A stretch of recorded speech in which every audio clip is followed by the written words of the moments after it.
আজ লিমন বেলায়েত দরবার হল সম্পূর্ণভাবে প্রস্তুত। আমরা দেখতে পাচ্ছি যে অন্তর্বর্তীকালীন সরকারের যারা উপদেষ্টা পরিষদে আছেন তার এর মধ্যে তাদের অনেকেই এখানে আসন গ্রহণ করেছেন।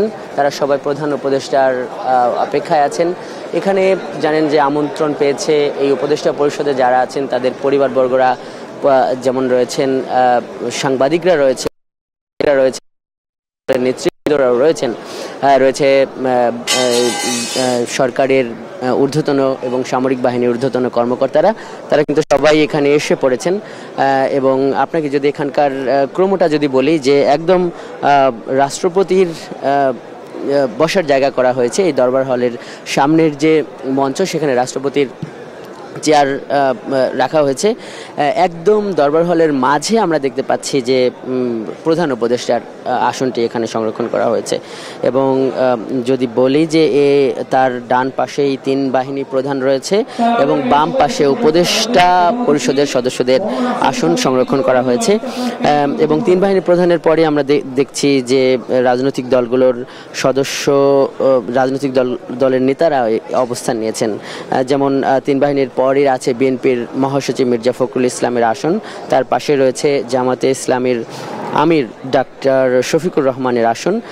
এরপরে জাতীয় পার্টির জিএম কাদের তিনি বসেছেন এবং ডক্টর কর্নেল অলি আহমেদ আছেন, কৃষক শ্রমিক জনতা লীগের বঙ্গবীর কাদের সিদ্দিক, এভাবে তারা কিন্তু সারি ধরে বসেছেন।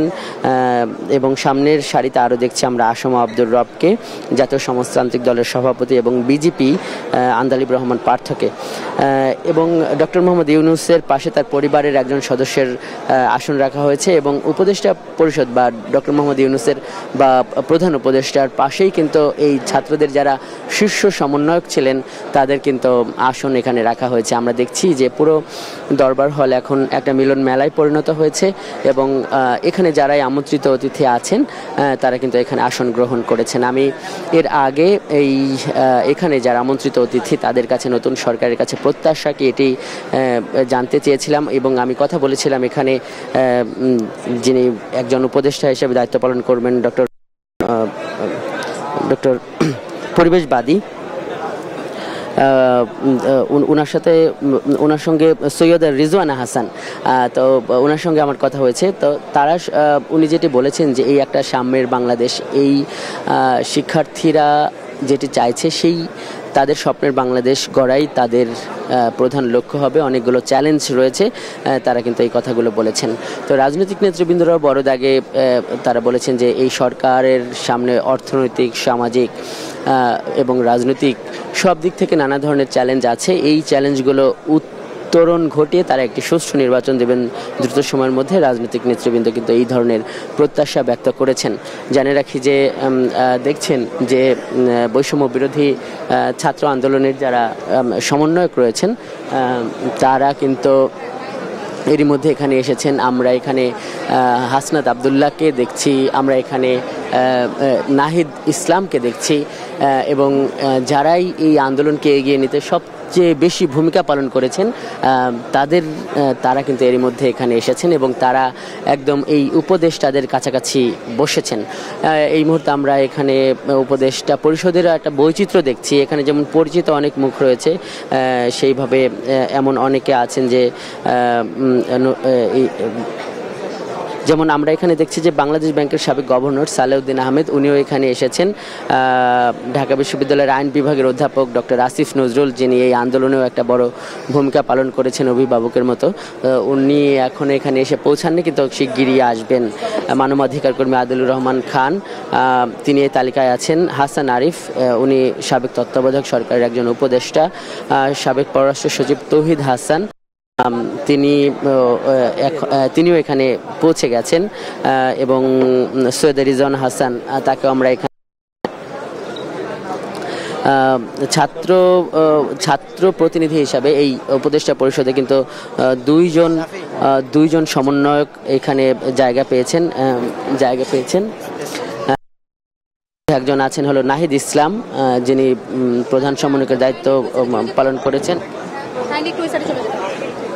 এবং আরেকজন আছেন এখানে আসিফ মাহমুদ উনিও কিন্তু এই উপদেষ্টা পরিষদে জায়গা পেয়েছেন, বা এই 17 সদস্যের যে উপদেষ্টা পরিষদ প্রধান উপদেষ্টা সহ সেখানে জায়গা পেয়েছেন। আমরা এখানে পুলিশের নবনিযুক্ত আইজিপি ওনাকেও দেখছি, বিভিন্ন দূতাবাসের কর্মকর্তারাও এখানে এসে পড়েছেন, এবং বঙ্গভবন এই মুহূর্তে বলতে পারি যে সরগর্ম হয়ে উঠেছে, এবং সব শ্রেণী পেশার, সব দেশি বিদেশি মানুষের একটা মিলন মেলায় পরিণত হয়ে এর মধ্যেই আমরা এই নিরাপত্তা বাহিনীর তৎপরতা দেখে বুঝতে পারছি যে প্রধান আনুষ্ঠানিকতা শুরু হয়ে যাবে। আমাদের যেটি জানানো হয়েছে বঙ্গভবনের পক্ষ থেকে, মোটামুটি রাত 9টার দিকে এই শপথ অনুষ্ঠান শুরু হবে। শপথ অনুষ্ঠান কার্যক্রমের ব্যাপারে আমরা যেটি জানতে পেরেছি যে প্রথমে প্রধান উপদেষ্টার শপথ করাবেন রাষ্ট্রপতি, এরপর যে 16 জন উপদেষ্টা তাদের একসঙ্গে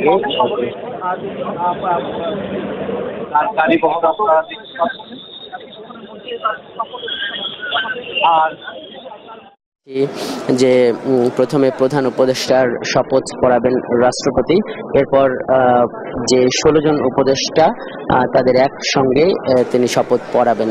এই শপথ অনুষ্ঠানের পর এই আমন্ত্রিত অতিথিরা এই নৈশ ভোজে যোগ দেবেন, এবং এভাবে কিন্তু আজকের এই শপথ অনুষ্ঠানটি শেষ হবে। আমরা নিরাপত্তা একটু কড়াকড়ি আছে, যেহেতু প্রধান উপদেষ্টা শিগগিরই এখানে পৌঁছে যাবেন, তারপরও আমরা একটু চেষ্টা করব যে দু একজনের সঙ্গে একটু কথা বলতে, যারা এই উপদেষ্টা পরিষদে আছেন। সব মিলে যেটি বলতে পারি যে এইখানে এই রাজনীতি কিংবা বিভিন্ন শ্রেণী পেশার মানুষ যারাই রয়েছেন, আমরা কথা বলেছি, তারা বলছেন যে বাংলাদেশের এখন এই মুহূর্তে যে চ্যালেঞ্জগুলোর মধ্যে পড়েছে সেটি সামাজিক, অর্থনৈতিক কিংবা এই একটা সুষ্ঠু নির্বাচন অনুষ্ঠানের এই সবগুলো চ্যালেঞ্জ নিয়ে এই সরকারকে কাজ করে যেতে হবে, এবং তারা সকলেই বলছেন যে এই সরকার যাতে যাদের আন্দোলনের কারণে আজকের এই নতুন একটা অন্তর্বর্তীকালীন সরকার গঠিত হচ্ছে 16 বছরের একটানা একটা শাসন থেকে, তাদের স্বপ্ন যাতে পূরণ হয় এই ব্যাপারে কিন্তু সবাই মোটামুটি এই কথাটি বলেছেন। আমরা দেখছি যে নির্বাচন কমিশনারদের জন্য এখানে কিন্তু জায়গা বরাদ্দ ছিল। আমরা এখনো নির্বাচন কমিশনারদের কোনো কমিশনার কিংবা প্রধান নির্বাচন কমিশনারকে এখানে আমরা দেখছি না, তবে তাদের জন্য কিন্তু এখানে আসন সংরক্ষিত আছে।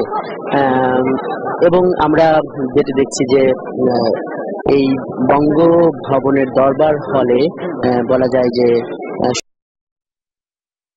ধরনের মিলন মেলা রয়েছে। সাংবাদিক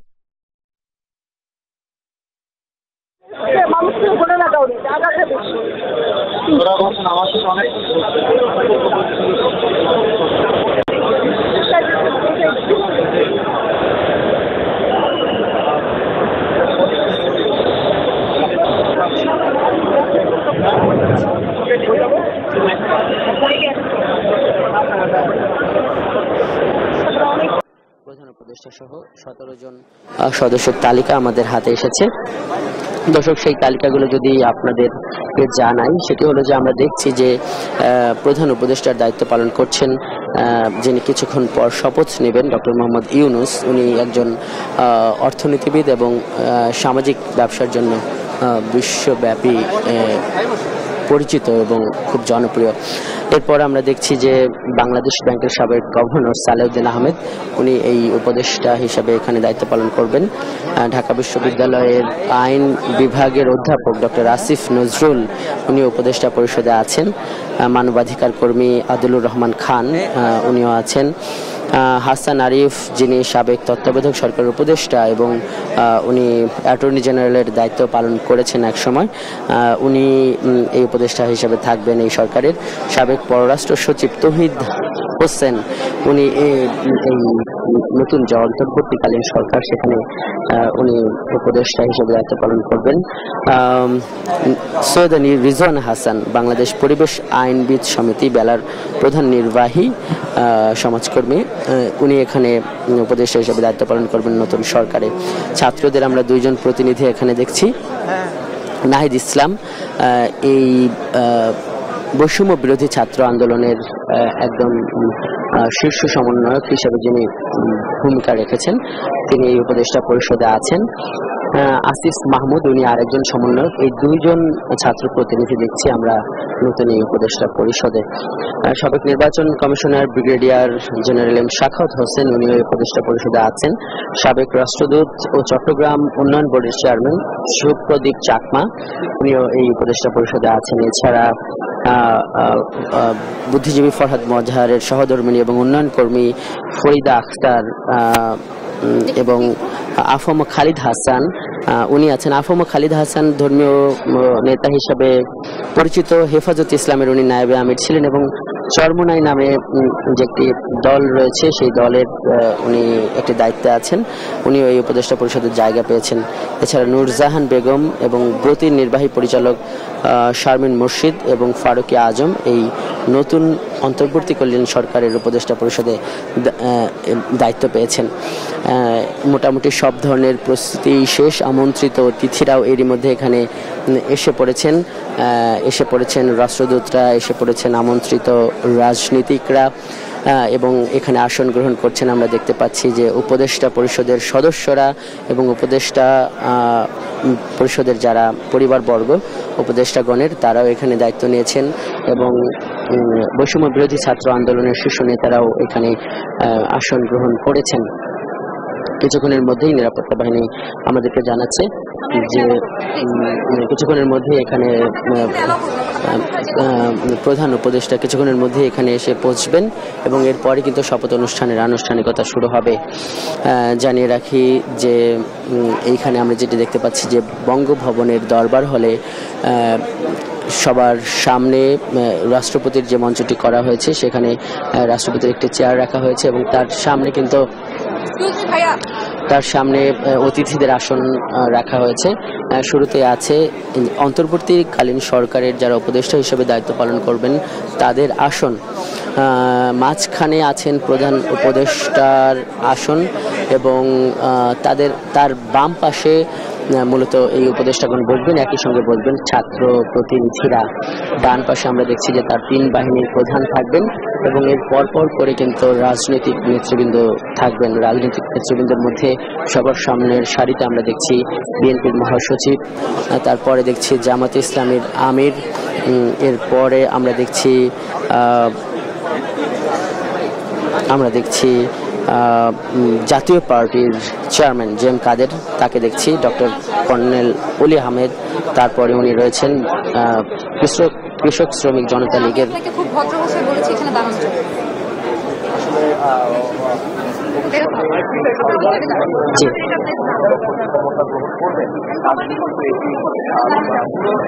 জি আমরা দর্শক আপনাদের সঙ্গে যুক্ত হয়েছি। আমরা বঙ্গভবনের দরবার হল থেকে কিছুক্ষণের মধ্যেই এই শপথ অনুষ্ঠানের আনুষ্ঠানিকতা শুরু হবে এবং এর জন্য কিন্তু সামগ্রিক প্রস্তুতি আমরা দেখছি। আমন্ত্রিত যারা অতিথি রয়েছেন, নতুন এই অন্তর্বর্তীকালীন সরকারে যারা উপদেষ্টা হিসেবে দায়িত্ব পালন করবেন এবং উপদেষ্টাগণের পরিবারবর্গ, কূটনীতিক, সরকারের শীর্ষ যারা আমলা রয়েছেন, সামরিক বাহিনীর ঊর্ধ্বতন কর্মকর্তারা রয়েছেন, সকলেই কিন্তু এইখানে এসে উপস্থিত হয়েছেন এবং সবাই প্রধান উপদেষ্টার আগমনের অপেক্ষা করছেন। প্রধান উপদেষ্টা হিসেবে যিনি মনোনীত হয়েছেন উনি আসার পর এখানে আসবেন মহামান্য রাষ্ট্রপতি এবং এই রাষ্ট্রপতি আসার পরে কিন্তু এই শপথ অনুষ্ঠানের যে আনুষ্ঠানিকতা সেটি শুরু হয়ে যাবে। আমরা যেটি জানতে পেরেছি যে শুরুতেই শপথ গ্রহণ করবেন প্রধান উপদেষ্টা ডক্টর মোহাম্মদ ইউনূস, যিনি নোবেল বিজয়ী এবং সামাজিক ব্যবসার জন্য বিশ্বব্যাপী পরিচিত। তিনি এখানে দায়িত্ব পালন করবেন প্রধান উপদেষ্টা হিসাবে। আপনি একটু দাঁড়িয়ে আমাদের সাথে একটু বলেন যে এই যে দীর্ঘ আন্দোলনের মধ্যে আপনাদের পরবর্তী প্রত্যাশা। তো আমরা দেখছি যে এই শপথ অনুষ্ঠানের জন্য সামগ্রিক যে প্রস্তুতি সেটি সম্পন্ন হয়েছে। ঠিক এই মুহূর্তে বঙ্গভবনের দরবার হল এই অন্তর্বর্তীকালীন সরকারের যিনি প্রধান উপদেষ্টা হবেন ডক্টর মোহাম্মদ ইউনূস তার অপেক্ষায় আছেন। তিনি কিছুক্ষণের মধ্যে আসবেন, এটি আমাদেরকে এই নিরাপত্তা বাহিনী জানিয়েছেন, এবং উনি আসলে কিন্তু শপথ অনুষ্ঠানের যে কার্যক্রম সেটি শুরু হয়ে যাবে। উনি এখানে আসন গ্রহণ করার পর রাষ্ট্রপতি মোহাম্মদ শাহাবুদ্দিন উনি আসন গ্রহণ করবেন, এবং মোটামুটি এবং এরপরই কিন্তু শপথ অনুষ্ঠানের যে আনুষ্ঠানিকতা সেটি শুরু হয়ে যাবে। আমরা এখানে এই ছাত্র আন্দোলনের যারা নেতৃত্ব দিয়েছেন বিভিন্ন জায়গায় এরকম অনেককে আমরা দেখতে পাচ্ছি। আপনাদের সাথে একটু কথা বলি। এই যে আজকের যে একটি অন্তর্বর্তীকালীন সরকার গঠিত হচ্ছে এবং যে প্রেক্ষাপটে একটি 15 বছর ধরে একটি সরকার ছিল আন্দোলনের মুখে, সেই সরকার পদত্যাগ করে দেশ ছেড়ে তাকে পালাতে হয়েছে, তো এই সরকারের কাছে আপনাদের প্রত্যাশা কি? আপনারা কি মনে করেন যে এই সরকার আপনাদের সেই স্বপ্নের বাংলাদেশ সেটি গঠন করতে পারবে? শোনেন, সেই প্রত্যাশা তো আমরা যে কোনো সরকারের কাছে, জনগণের প্রত্যাশা তো এটাই থাকে যে একটা সুন্দর, ন্যায় এবং ইনসাফপূর্ণ একটি দেশ, একটি বিচার ব্যবস্থা, সরকার ব্যবস্থা, দুর্নীতিমুক্ত একটি আমলাতন্ত্র বা অন্য সবকিছু সরকারি ব্যবস্থা। কিন্তু আমরা আসলে এমন একটি সময়ের মধ্যে দিয়ে গেছি যে সময়ের মধ্যে চিন্তা করলে যে দেখা যাবে যে আমাদের কাছে এগুলো একসময় দুঃস্বপ্ন মনে হয়েছে। আমরা এখনো হয়তো বিশ্বাস করতে পারি না যে বাংলাদেশের মাটিতে একটি মানে স্পষ্ট এবং অন্যায় মুক্ত, কোন রকম পক্ষপাতিত্ব মুক্ত একটি বিচার ব্যবস্থা, দুর্নীতি মুক্ত একটি সরকার ব্যবস্থা, এটি আপনারা চান না। অনেক অনেক ধন্যবাদ। আরেকজন একটু কথা নেই, এই আন্দোলনে ছাত্র জনতা অনেকেই শহীদ হয়েছেন, আপনারা এদের ব্যাপারে কি চিন্তা করছেন? এই যে এই সরকারের কাছে কিংবা তাদের জন্য কি আপনাদের এই বৈষম্য বিরোধী ছাত্র আন্দোলন বা যাদের এই রক্তের বিনিময়ে আজকের এই একটা নতুন সরকার আসছে, কি বলবেন?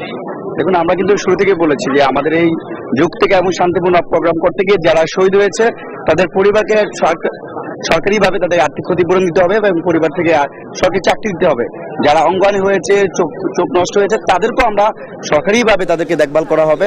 কারণ যারা এই দেশমাতৃকে রক্ষার জন্য, ছাত্র সমাজকে রক্ষা করার জন্য, বৈষম্যহীন মেধাবীদের বাংলাদেশ বিনির্মাণ করার জন্য যারা নিজের জীবন বিলিয়ে দিয়েছে, তাদেরকে অবশ্যই এই সরকারের মাধ্যমে তাদেরকে দেখভাল করা হবে। আপনাকে ধন্যবাদ। তো সবাই যারা এখানে কথা বলছেন তারাই মোটা দাগে বৈষম্যহীন এক বাংলাদেশ চান, এমন একটা স্বপ্নের বাংলাদেশ চান যেখানে সবার অধিকার প্রতিষ্ঠিত হবে। আমরা এই বঙ্গভবনে এখন দেখছি যে এতদিন ধরে যারা আন্দোলন করেছেন, যারা মাঠে মার খেয়েছেন, নানানভাবে আহত হয়েছেন, কিংবা যাদের বন্ধুরা নিহত হয়েছে, তারা এখানে আছেন, এবং এই আন্দোলনকে যারা নানাভাবে রাজনৈতিকভাবে বিবৃতি দিয়ে কিংবা মানসিকভাবে সমর্থন দিয়ে যারা এই আন্দোলনকে এগিয়ে নিয়েছে, তারা সকলে এসেছেন, এবং সব মিলিয়ে সব পক্ষের একটা মিলন মেলায় পরিণত হয়েছে এই মুহূর্তে এই বঙ্গভবন।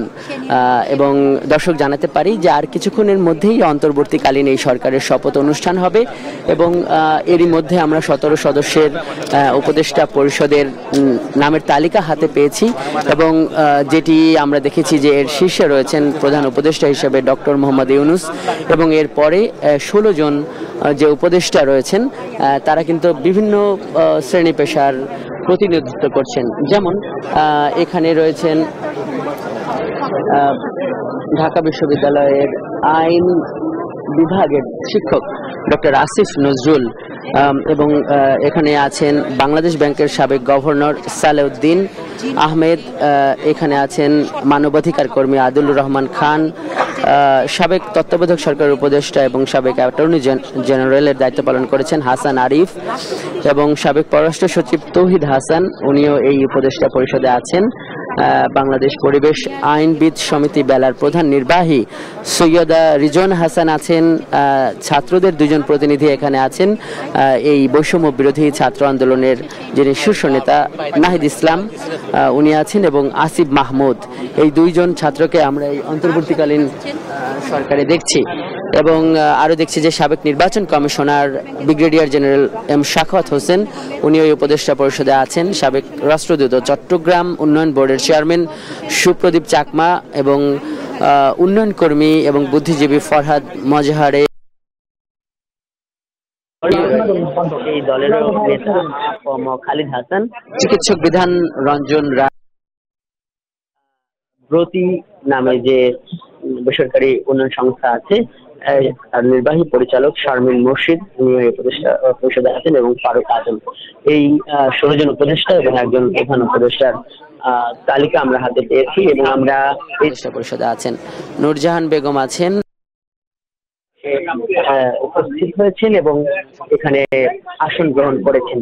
এই বঙ্গভবনে এর মধ্যে আসন গ্রহণ করেছেন 3 বাহিনীর প্রধানগণ, আসন গ্রহণ করেছেন বিভিন্ন বাহিনীর শীর্ষ কর্মকর্তারা, সরকারি শীর্ষ কর্মকর্তারা, পররাষ্ট্র সচিবকে আমরা ওখানে দেখেছি, মাসুদ বিন মোমেন।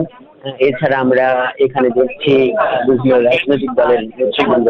আমরা দেখেছি যে এখানে এই মহামান্য রাষ্ট্রপতির যে করেছেন বিভিন্ন বাহিনীর শীর্ষ কর্মকর্তারা, সরকারি শীর্ষ কর্মকর্তারা, পররাষ্ট্র সচিবকে আমরাও এখানে দেখেছি, মাসুদ বিন মোমেন।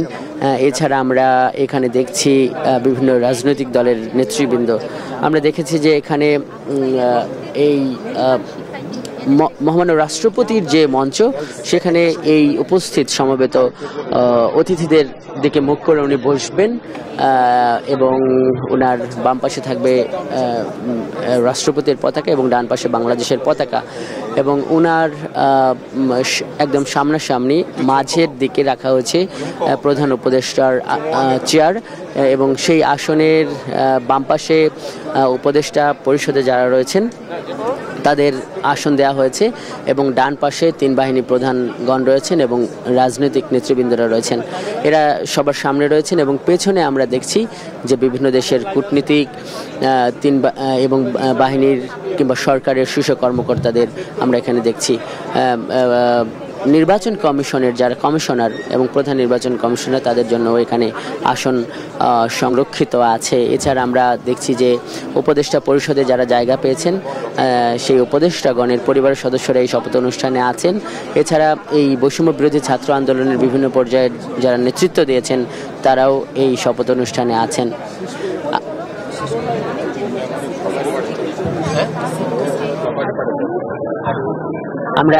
আমরা দেখছি যে এই কিছুক্ষণের মধ্যে এই শপথ অনুষ্ঠানটা শুরু হবে, এবং সবার আগে এখানে প্রধান উপদেষ্টার শপথ হবে।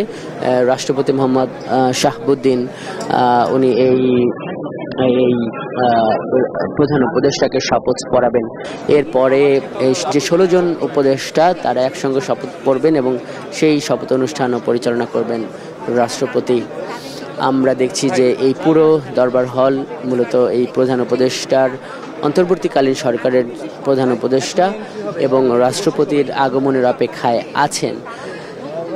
কিছুক্ষণ আগে আমরা এখানে এই আমন্ত্রিত যারা অতিথি রয়েছেন উপদেষ্টা পরিষদের সদস্যদের সঙ্গে কথা বলেছি।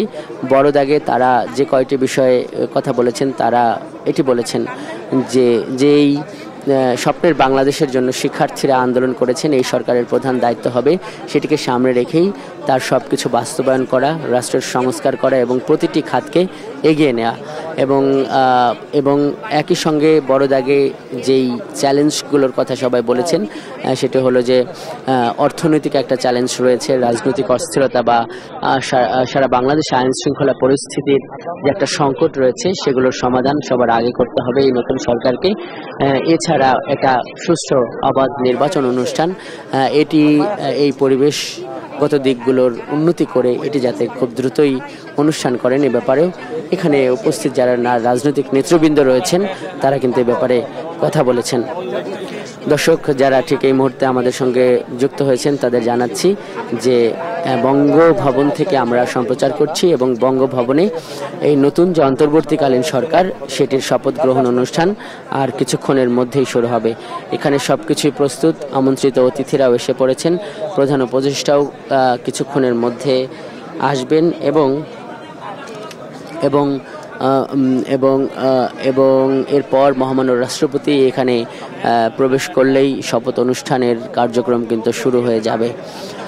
দর্শক জানিয়ে রাখি যে এরই মধ্যে আমরা 17 সদস্যের উপদেষ্টা পরিষদের একটি চূড়ান্ত তালিকা হাতে পেয়েছি। যারা এই মুহূর্তে যুক্ত হলেন তাদের জন্য জানাচ্ছি যে এই অন্তর্বর্তীকালীন সরকারের প্রধান উপদেষ্টা হিসেবে দায়িত্ব পালন করবেন ডক্টর মোহাম্মদ ইউনূস।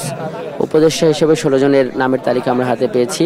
সেখানে রয়েছে বাংলাদেশ ব্যাংকের সাবেক গভর্নর সালেউদ্দিন আহমেদ, এরপর রয়েছেন ঢাকা বিশ্ববিদ্যালয়ের আইন বিভাগের অধ্যাপক ডক্টর আসিফ নজরুল, এরপর মানবাধিকার কর্মী আদিলুর রহমান খান, তার নাম আমরা দেখতে পাচ্ছি। সাবেক তত্ত্বাবধায়ক সরকারের উপদেষ্টা এবং সাবেক অ্যাটর্নি জেনারেল হাসান আরিফ, ওনার নামও আমরা এই তালিকায় পাচ্ছি। পররাষ্ট্র সচিব হিসেবে দায়িত্ব পালন করা তৌহিদ হোসেন, সাবেক এই কর্মকর্তার নামও আমরা এখানে দেখছি। একজন পরিবেশ কর্মী বা পরিবেশ উন্নয়ন কর্মীর নাম আমরা দেখছি, খুবই পরিচিত, সৈয়দা রিজওয়ান হাসান, যিনি বাংলাদেশ পরিবেশ আইনবিদ সমিতি বেলার প্রধান নির্বাহী হিসেবে দায়িত্ব পালন করছেন।